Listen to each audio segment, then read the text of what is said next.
Next game on the slate, we have the Tampa Bay Buccaneers versus the Detroit Lions. It's a good one right here. Very good one. I feel like the Lions have had some of the toughest matchups and some of the closest matchups, and they've really been fighting. But the Lions are a 6.5-point favorite in this game. And these guys played each other already this season. Who won this season when they played? You already know who won. Detroit. They won in Tampa 20-6. So, Detroit only scored 2 touchdowns. Okay. So the Detroit Lions playing another home game, man. Yeah. Don't know if we necessarily saw that coming this lifetime. Yeah. But the Detroit Lions are back-to-back home games. What say you about this one? I'm going ahead and ride with the Lions, man. The big D, the D-Town, man. I'm riding with them. That energy in that stadium, I felt that shit through the TV. Yeah. I ain't going to hold you. That was fired up. It was loud. It was electric. Like, I felt it through the TV. So, it was fired up. To get that first playoff win was great. And then now they have the confidence. In this spot, you would probably say, well, they already beat Tampa. Tampa already knows, like, typically the edge will probably go to the team that lost because they know what they need to do to get better and what to fix. So you might say Tampa has the edge. But for me, I do think Detroit, they have the extra boost, the extra edge with the fans, the story, the confidence, like the swagger, like the physicality, the way that they play. I think both of these teams kind of play similarly with trying to be physical. But the only difference is Detroit runs the football way better than Tampa does. You know what I mean? Tampa can throw the ball. Well, Rachaad White puts together some good games. Yeah, not rushing a lot. Rushing and passing. It's combined. It's more passing. Right. Yeah, He's more of a rushing receiving yard. All purpose, yes. Running back, yeah. But as far as like just controlling the clock, running the ball on the ground game, like he might have a run here and there, but consistently they struggle with that. But Detroit, on the other hand, they can drive down the field running the ball. You know what I mean? Like inside the 5, they running it 3-4 times if they wanted to. You know?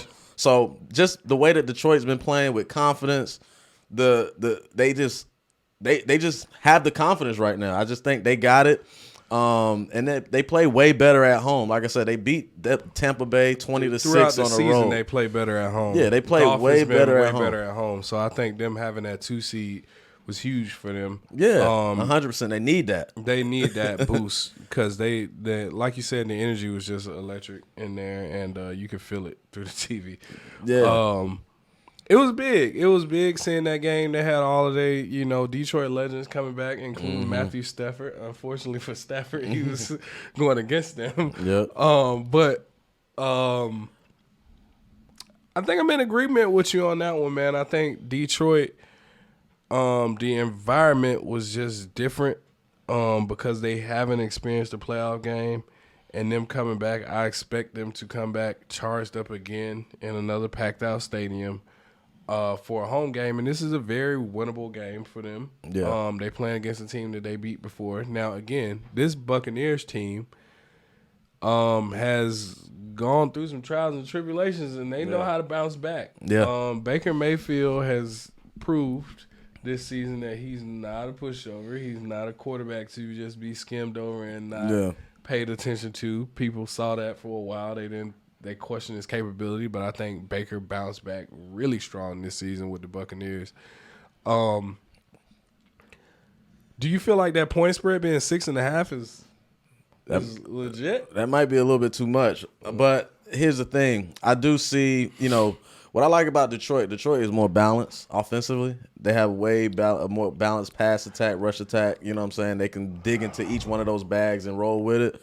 I like the quarterback play. Jared Goff is not afraid to rip the ball down the field. Not to say Baker Mayfield isn't, but I think Jared Goff is a better quarterback in comparison to Baker Mayfield as of today.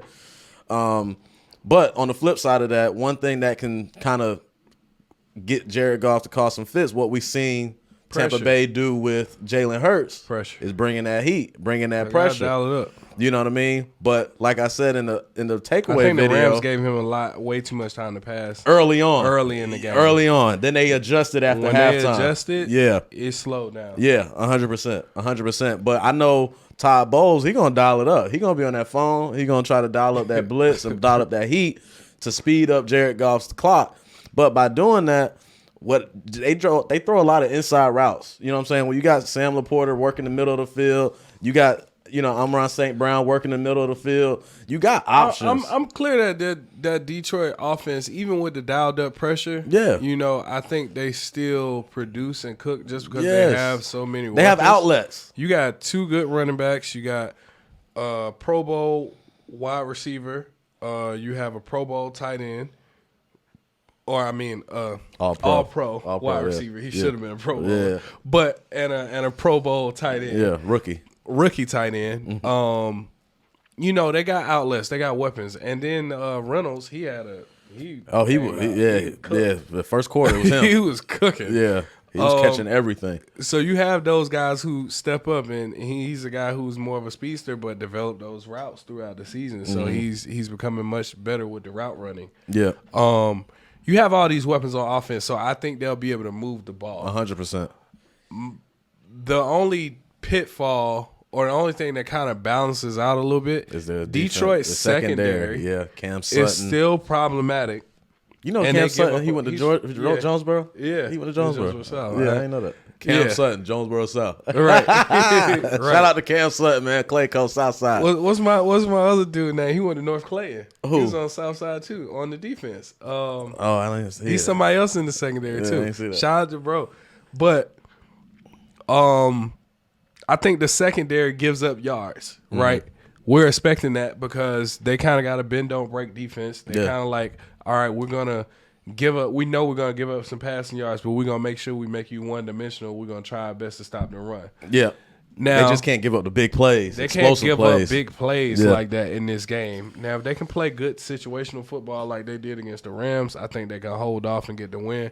But they cannot give up those big ass plays like that Trey Palmer touchdown and the Eagles give up. You can't allow that to happen. Right. You gotta wrap up. You tackle. Baker gonna take his shots down the field, especially to Mike Evans. Mike Evans gonna get about 2 or 3 attempts down the field. Right. So now you gotta lock up them, Mike Evans.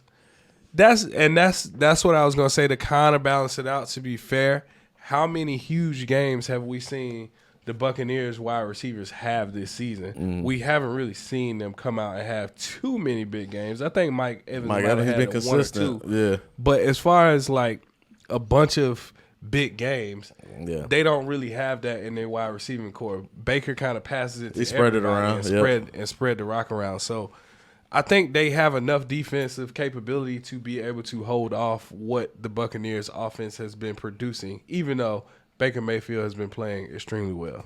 So I'm going to go with the Detroit Lions in this spot as well.